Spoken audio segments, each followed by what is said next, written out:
지난주에 나문희 씨가, 여러분 나문희 씨 다 아시죠? 영화배우 나문희 씨가 주연한 영화가 있어요. I can speak라는 발음입니다. 나는 말할 수 있어요. 더 정확하게 말하면 I can speak English입니다. 나는 영어로 말할 수 있어요. 나문희 씨가 주연한 그 영화인데, 영화의 내용은 이렇습니다. 나문희 씨가 13세 때에 정신대에 끌려가요. 그리고 거기서 온갖 성적인 학대와 고통을 다 당해요. 그런데 거기서 살아남아요. 살아남았는데 자신의 과거가 너무 수치스러운 거예요. 그래서 자신의 과거에 대해서 누구에게도 얘기하지 않고 그냥 사람과의 그 벽을 두면서 살아가요. 그런데 이 나문희 씨가 그 영화에서 맡은 이름이 옥분이에요. 옥분이. 근데 이 옥분이에게 친구가 있어요. 그 친구의 이름은 꽃님이에요. 참 그 분자 들어간 분하고 이 님자 들어간 사람들은 참 예쁜 것 같아요. 우리 교회도 그런 분들이 있죠. 그러니까 옥분이, 그의 친구가 꽃님이. 근데 꽃님의 역할은 누가 했냐면 손숙 씨가 했어요. 그런데 이 손숙 씨는 자신이 정신대에서 당했던 그 일들을 이 사회적으로 막 퍼뜨려요. 그런데 아무리 사회적으로 자신의 고통에 대해서, 일본의 만행에 대해서 막 여론을 형성하려고 그래도 이게 잘 모아지지가 않는 거예요. 그래서 이 꽃님이가 어떻게 생각을 하냐면, 나는 영어를 배워야 되겠다. 영어를 배워서 미국에 가서 일본보다 힘센 나라, 일본이 어떻게 할 수 없는, 일본보다 강한 나라, 미국에 가서 일본의 만행을 세상 가운데 다 알려야 되겠다. 그래서 이 꽃님이가 영어를 열심히 배워요. 70이 넘도록 영어를 배워요. 뭐 hello, what are you doing, how are you, 막 이러면서 막 영어를 배워요. 그거 얼마나 힘들겠어요. 근데 자신의 오직 목표는 그거예요. 자기가 미국에 가서 이 일본의 만행을 영어로 다 알려야 되겠다. 그런데 나이가 점점 70이 넘어가고 이러니까 이 꽃님이가 치매가 온 거예요. 자꾸 할 말 한 말 또 하고 또 깜빡깜빡하고 참 안타까운 거예요. 그런데 누구를 기억합니까? 자신의 절친, 베스트 프렌드인 이 옥분이를 기억하는 거예요. 옥분이가 다 그 꽃님이를 만나요. 그리고 나서 이 옥분이가, 나문희 씨가 이 꽃님이의 소원을 내가 대신 이루어야 되겠다. 그리고 그 나이에, 70이 넘은 나이에 영어를 배웁니다.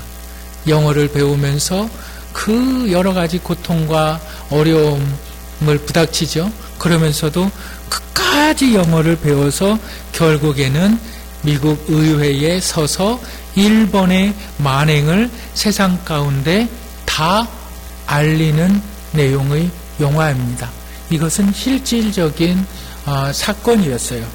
그래서 그 영화의 제목이 뭐였냐면 I can speak.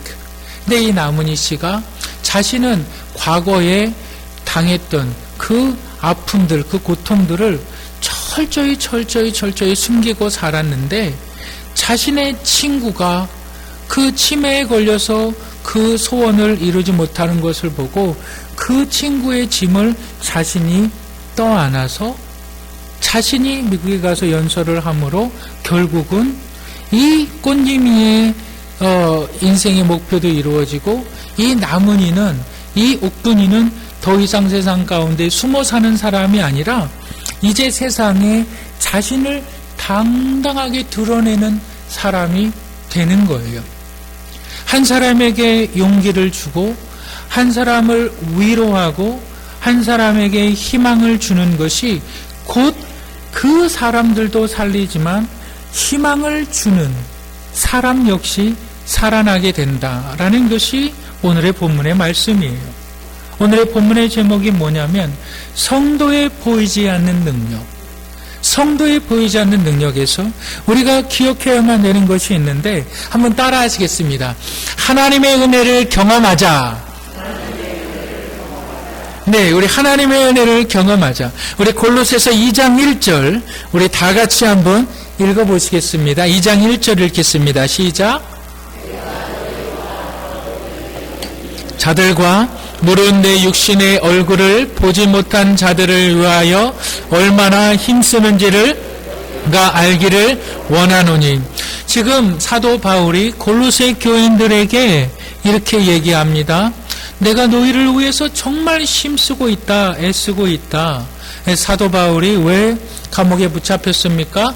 골로새 교인들에게 예수 그리스도의 복음을 전하기 위해서 가다가, 골로새 지역은 어디에 속해 있는 지역이라 그랬어요? 제가 지난주에 로마의 정치 속국 아래 있었기 때문에 예수 그리스도를 전하는 것 자체가 로마의 정치에 위배가 되기 때문에 감옥에 잡혔다 말씀을 드렸어요.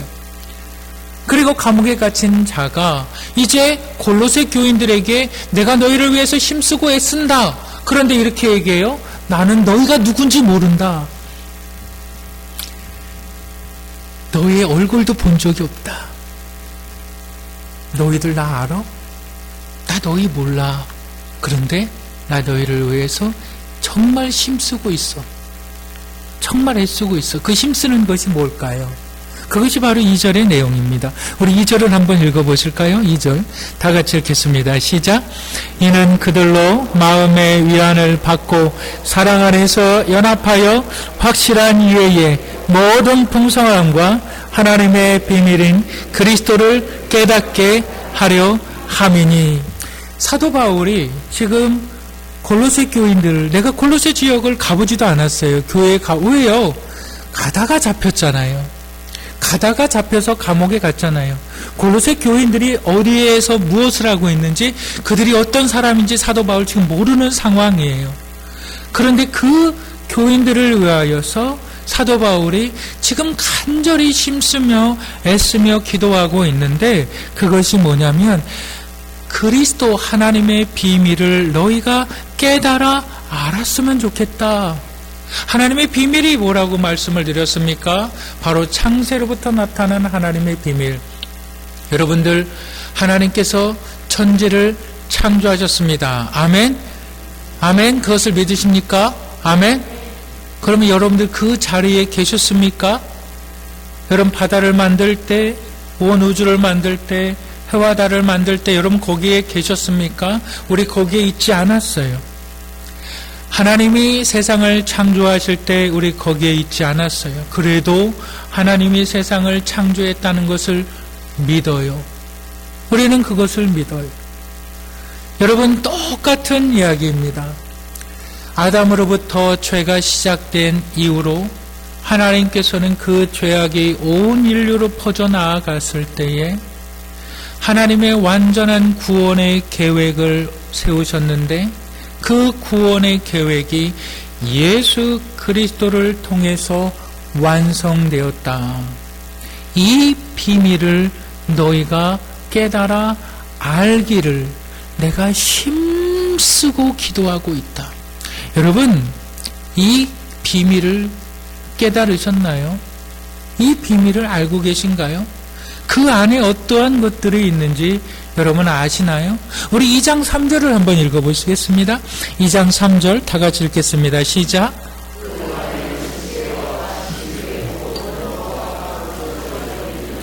그 안에, 예수 그리스도 안에, 예수 그리스도가 복음이니까 복음 안에 지혜와 지식의 모든 보화가 어디에 있다? 감추어져 있다. 감추어져 있다라는 말은 뭘까요? 숨겨져 있다는 말이죠. 숨겨져 있다는 것은 발견해 내야 되는 거잖아요. 여러분, 소풍 가셔서 보물찾기 해보셨나요? 우리 성도님들 야외에 가면, 야외 예배 드리러 가면 제가 보물찾기 종종 하고 그러는데, 보물찾기 있잖아요.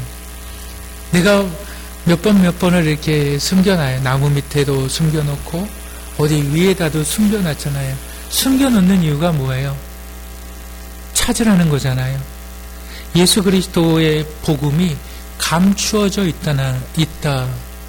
이것을 찾아내라는 거예요. 그러니까 예수님께서는 이 이야기를 마태복음 13장 44절에 어떻게 얘기하셨습니까? 천국은 마치 밭에 감추인 보화와 같다. 우리 다 같이 한번 읽어보실까요? 시작. 천국은 마치 감추인 보화와 같으니 사람들이 이를 발견한 후에 숨겨두고 기뻐하며 돌아가서 자기의 소유를 다 팔아 그 밭을 샀느니라. 여러분 땅 좋아하시죠? 여러분 땅 좋아하시죠? 아멘 하나도 안 하시네. 뭐 여러분이 길을 가다가 그냥 저 짜투리 땅이 있어요. 그런데 갑자기 여러분들이 그냥 가다가 그 짜투리 땅에 만약에 여러분 돈다발 한 5만 원권이 몇십억이 그 땅 속에 감춰 있는 것을 우연히 발견했다. 어떡할까요? 어떡할까요? 모든 사채를 빌려 쓰든 집을 팔든 그 짜투리 땅을 사기 위해서 모든 노력을 다 할 거 아니에요. 왜? 내가 지금 사채를 몇 억을 빌려 쓰고 내가 지금 내 집을 다 팔고 내 재산을 다 팔아도 그 가치의 보화랑 비교해 보면 이건 100분의 1도 안 되는 거니까 그거 살려고 그러잖아요. 즉 그 말씀 하시는 거거든요. 너희가 이것을 발견해냈느냐? 예수 그리스도의 그 보화가, 예수 그리스도의 은혜가 어떤 것인지 너희가 그것을 발견해냈느냐? 사도 바울이 그것들을 너희가 알기 위해서, 나는 너희들 얼굴도 몰라. 나는 너희들에게 가본 적도 없어. 그런데 너희가 그것을 알았으면 좋겠어. 그것을 위해서 내가 지금 힘쓰고 있는 거야. 그 지금 그 얘기하고 있는 거예요. 여러분, 하나님의 은혜를 경험해야 하는 것. 여러분 어떻게 하면 이 복음을 깨달을까요? 여러분 사도 바울을 한번 보시길 바랍니다. 여러분 우리 교회 성도님들은 복음은 다 알아요. 복음이 뭘까요? 복음은 예수 그리스도입니다. 복음이 뭐예요? 복음은 성경대로 예수 그리스도께서 오셨고 성경대로 예수 그리스도께서 죽으셨고 성경대로 사흘 만에 다시 살아나신 것이 복음입니다. 복음의 내용은 다 알아요. 그는 죽으셨을 뿐만 아니라 부활하셨고 그는 장차 우리를 위해서 다시 오시는 재림의 주님이심을 우리는 믿습니다. 복음을 다 알아요. 그런데 내 삶에 변화가 없어요. 왜 그럴까요? 여러분 사도 바울을 보시길 바랍니다. 사도 바울이 사도행전 9장에 보면은 복음을 듣고 알았어요. 그랬을 때 사도 바울의 삶이 변화가 됐나? 아니요. 오히려 그는 복음의 핍박자가 됐어요.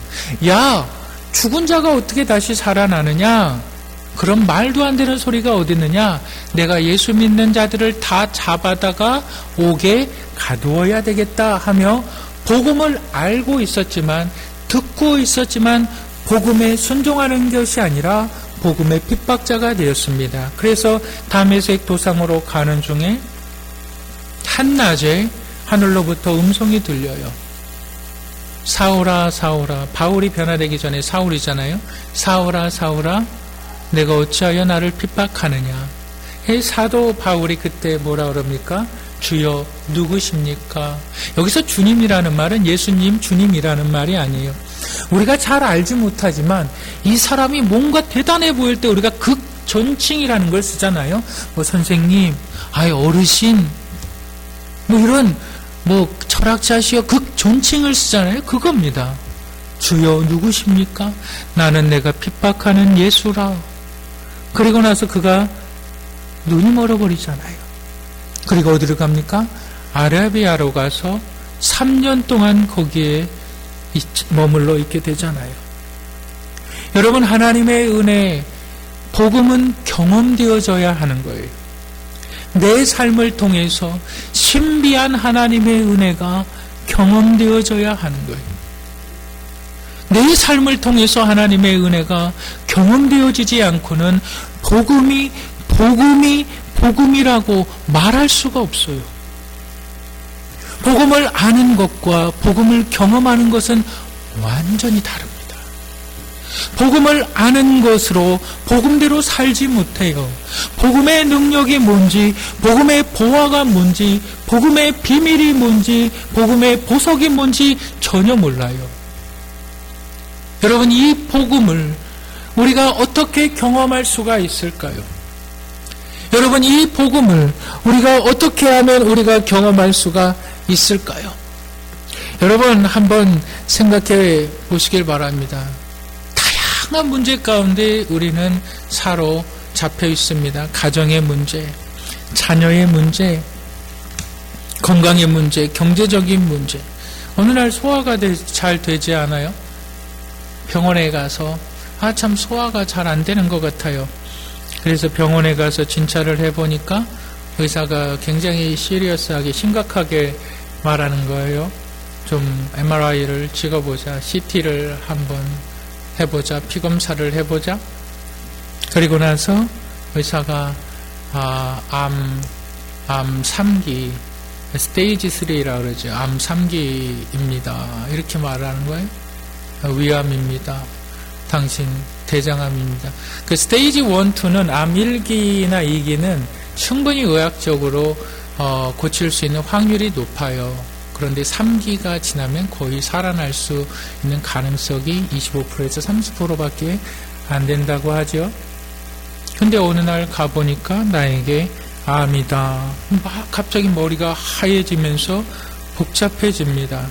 내가 지금까지 내가 모아놨던 재산은 어떻게 하며 사랑하는 가족들, 사람들은 어떻게 할까? 내가 내 자녀라도 결혼을 시키고 장가를 보내고 시집을 보내는 것까지는 내가 해야 되는데 내가 어떻게 하면 좋을까? 서로 가족들이 원망하며 살아온 시간들 언젠가는 회복되어지겠지. 그런데 회복되어지는 것이 아니라 갑자기 사형 선고를 받습니다. 여러분, 그래도 이러한 형편은 좀 나은 거지요. 준비할 수 있는 시간들이 있으니까. 그런데 그것도 없는 사람들, 갑자기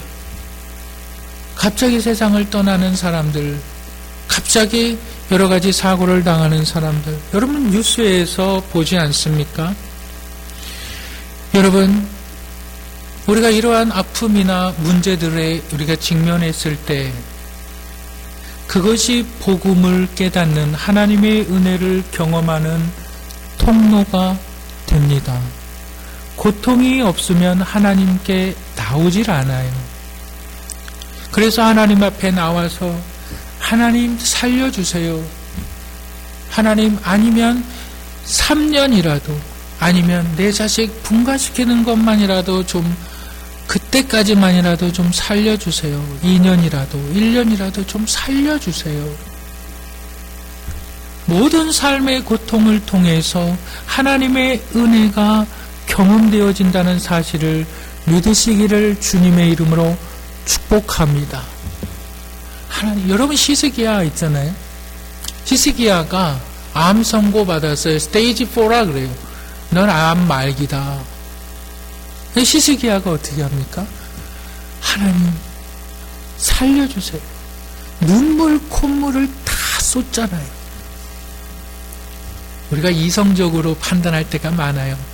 병원 가서 진찰 받고 하라는 대로 하고 공기 좋고 물 좋은 자연 좋은 데 가서 잘 먹는 거 조심해서 먹으면 살았다더라. 누가 뭐 했다더라. 여러분, 사람은 이성적으로 그렇게 판단되어지는 것이 아니죠. 여러분, 어느 날 나에게 이러한 일들이 찾아오는 것 여러분 이성적으로 알았습니까? 아니요, 우리의 창조주는 하나님이시라고. 여러분, 그래 하나님 앞에 매달릴 때에 하나님 앞에 눈물 콧물 다 흘리면서 하나님의 은혜에 대해서 간구할 때 하나님 살려주세요, 살려주세요, 살려주세요 할 때 복음을 경험한다고요. 사도 바울이 이 얘기하는 거예요. 내가 너희의 얼굴을 보지 못했지만 내가 너희를 위해서 간절히 힘쓰며 기도하는 것이 있는데 너희가 하나님의 비밀 예수 그리스도의 복음을 깨달아 알기를 원하노라. 이 말하고. 여러분, 이 복음을 깨달으셨습니까? 내가 아는 것과 깨닫는 건 다른 거예요. 여러분, 믿음의 자녀들을 세워나가시길 바랍니다. 우리가 복음을 깨달을 때 어떠한 신비한 능력, 사도 바울처럼 신비한 이상한 하나님의 은혜의 능력을 체험해서 복음을 깨닫는 사람들도 있지만, 믿는 가정에서 잘 자라나면서 마치 콩나물 시루에 물을 붓을 때 콩나물이 잘 자라는 것처럼 믿음의 가정에서 자라나는 그 자녀들, 교회 다니는 것이, 내가 교회를 왜 다녀야 돼? 교회 안 다니면 안 돼? 그냥 교회 다니는 것이 삶의 습관이에요. 그렇게 자라난 아이들. 나는 하나님의 이상한 기적도 체험하지 못했고 이상한 경험도 하지 못했어. 그런데 나는 그냥 예배 드려. 여러분, 그러한 사람들이 무서운 사람들입니다. 안 흔들려요, 그런 사람들은. 견고해요. 너 하나님 체험했어? 너 하나님의 신기한 일을 체험했어? 그 사람들은 그 위에 있는 사람들입니다. 어떻게 해요? 어려서부터 기도로 품었고, 기도로 낳았고, 기도로 길렀고, 말씀을 양육했기 때문에 하나님에 대해서 잘 설명을 못하겠어요. 하나님에 대해서 나는 이상한 경험도 못했어, 내가 구원을 받았나, 내가 잘 모르겠어, 이렇게 말하는 사람들도 있어요. 그런데 그렇지 않습니다. 믿음으로 자라난 그 믿음의 가정의 자녀들은 부모의 믿음이 확실하면 안 흔들립니다. 온갖 교회의 행사, 성경학교 수련회, 이러한 많은 프로그램으로 견고해지는 거예요. 견고해지는 거예요.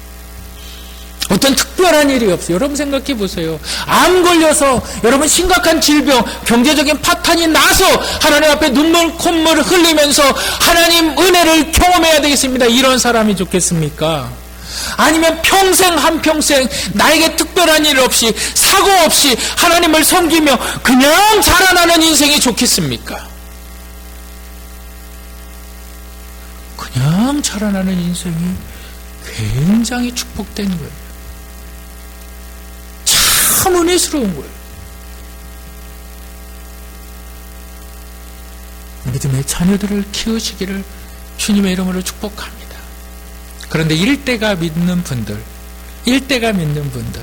이분들은 반드시 하나님의 은혜를 경험해야 합니다. 그것이 성도들이 갖춰야 될 능력이란, 보이지 않는 능력, 하나님의 은혜를 경험하시기를 주님의 이름으로 축복합니다.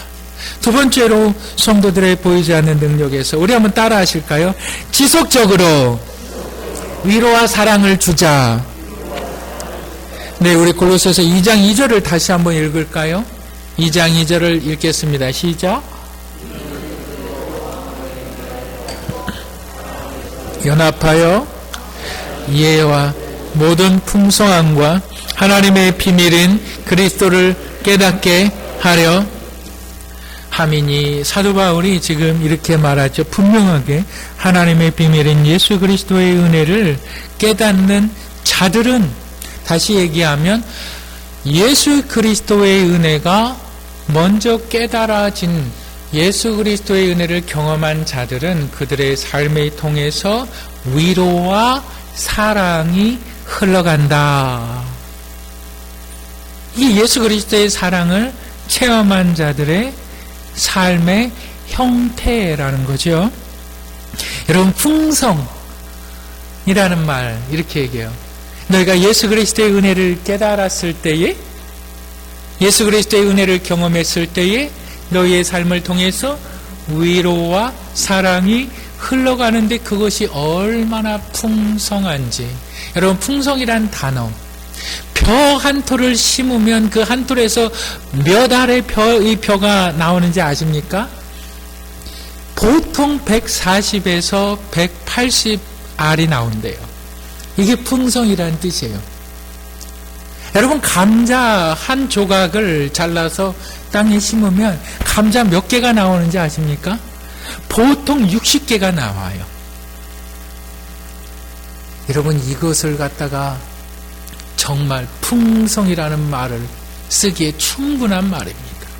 근데 너희의 삶이 풍성해진다는, 너희의 삶이 너 한 사람이 60명의 사람을 감당하고 너 한 사람이 140명, 180명의 사람의 역할을 감당한다. 이것이 풍성함의 은혜라는 거예요. 그 풍성함의 은혜가 누구에게? 예수 그리스도의 복음을 깨달은 너희가 그것을 깨달았을 때에 그것이 어떠한 삶의 모습으로 너희에게 나타나느냐? 사랑과 위로를 너희가 줄 때에 그 사랑과 위로의 결과가 너희의 풍성한 삶이다. 이렇게 말하는 것이죠. 지난주에 제가 아주 바쁜 시간을 보냈어요. 제 아들이 한일병원에 그 3박 4일 동안 입원해 있었습니다. 참 힘든 시간이었어요. 제가 추석 전날 제가 이렇게 커피를 마시다가 그때 조경은 사모님이 저한테 그러는 거예요.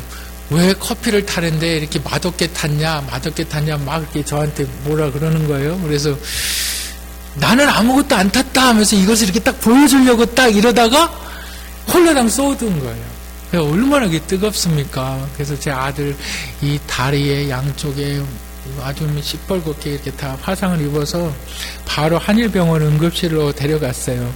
그러니까 이제 거기서 응급 치료하고 이제 그 추석 연휴 끝나면은 이제 가서 그 닥터한테 다시 체크업 받으라고 그래서 추석 연휴 끝나서 이제 의사한테 가니까 빨리 입원시키라고 너무 이렇게 이 빈대가 너무 많고 또 이러니까 입원시키라고 그랬어요. 그래서 이제 바로 입원을 시켰죠.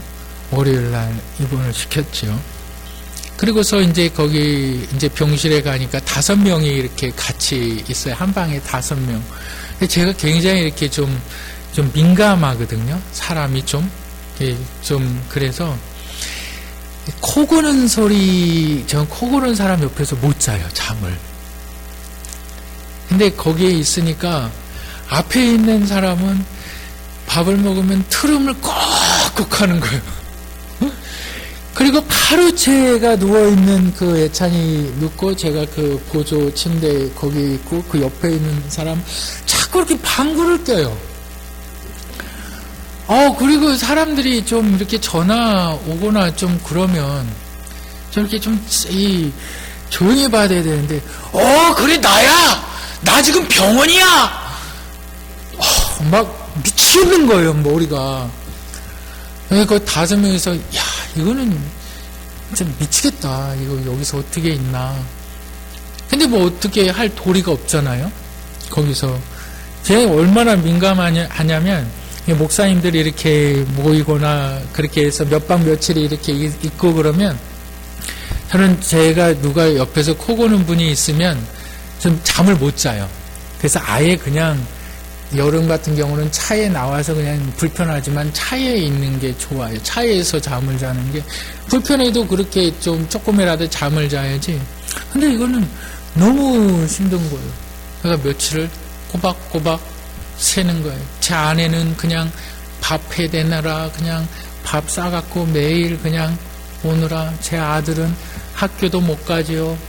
그냥 아파 죽겠다고 여기가 계속 이제 매일 소독해야 되니까 아파 죽겠다고 그렇게 고생을 하고 있고, 링게를 꽂아야만 하고 몇 날 며칠을 움직이지도 못하고 링겔병을 들고 돌아다녀야 되고.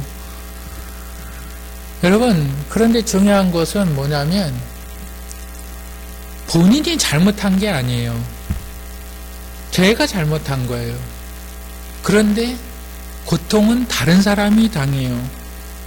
우리의 삶에 참 이런 경우들이 많이 일어나요. 나는 아무런 잘못도 없는데, 나는 그냥 서 있는데 갑자기 뒤에서 차가 내 차를 이렇게 박을 때가 있어요. 나는 아무런 잘못도 안 했는데 내 자식이 뭘 실수를 해서 그 자식 때문에 내가 엄청난 고통을 당해야만 할 때도 있고요. 부모가 잘못된 선택을 해서 자녀들이 엄청난 고통을 당해야 되는, 내 건강이 나빠서, 내 건강이 안 좋아서 온 가족이 고생을 다하는 그러한 일들도 우리의 삶에 많이 있어요. 억울하지요. 제 아들이 그래요.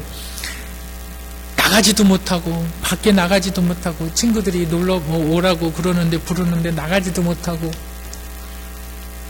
그 아이가 잘못한 게 아니거든요. 제가 잘못한 거거든요. 얼마나 억울해요. 얼마나 답답해요. 여러분, 그런데요, 이것이 복음이라고요. 예수 그리스도는 십자가에 달리실 만한 어떠한 죄를 짓지 않으셨다고요. 예수 그리스도께서 어떠한 잘못도 하지 않으셨는데 그 죄인들이 당해야 될 고통을 그가 대신 다 지셨다고요. 그런데 그의 입으로는 원망하지 않으셨더라. 그게 하나님의 계획이셨더라. 그는 순종하셨더라. 그 모든 고난과 고통을 그의 몸으로 다 감당하셨더라. 여러분, 우리의 삶의 모든 상황은 예수 그리스도의 복음으로 해석되어진다는 사실을 여러분들 믿으시고 지켜내시기를 주님의 이름으로 축복합니다. 어떻게 해야만 할까요? 그 은혜를 깨달으면 이제 나는 위로하는 자가 될 수밖에 없는 거예요. 이제 나는 그 은혜를 깨달으면 사랑하는 자가 될 수밖에 없는 거예요. 여러분, 지금이 얼마나 위로가 필요한 시대입니까? 여러분들 다 뉴스에서 보셔서 아시겠지만 6개월 만에 코로나 바이러스 시작된 6개월 만에 자영업자들 폐업하신 분들이 14만 명이라고 합니다. 어디 가요? 나와 같이 연결되어 있는 분들이요. 얼마나 힘이 들까요? 얼마나 어려울까요? 그 사람들을 여러분들 어떻게 위로하실까요? 힘내세요. 사도 바울이 뭐라 그럽니까? 내가 너희에게 그리스도의 복음을 깨달아 알기 위해서 내가 너희를 위해서 힘쓰며 기도하노라. 힘내세요. 제가 기도할게요. 위로해 주시길 바랍니다. 곧 지나갈 거야. 힘을 주시길 바랍니다. 그것이 보이지 않는 성도의 삶의 능력입니다. 이것을 지켜나가시는 분들이 되시기를 주님의 이름으로 축복합니다.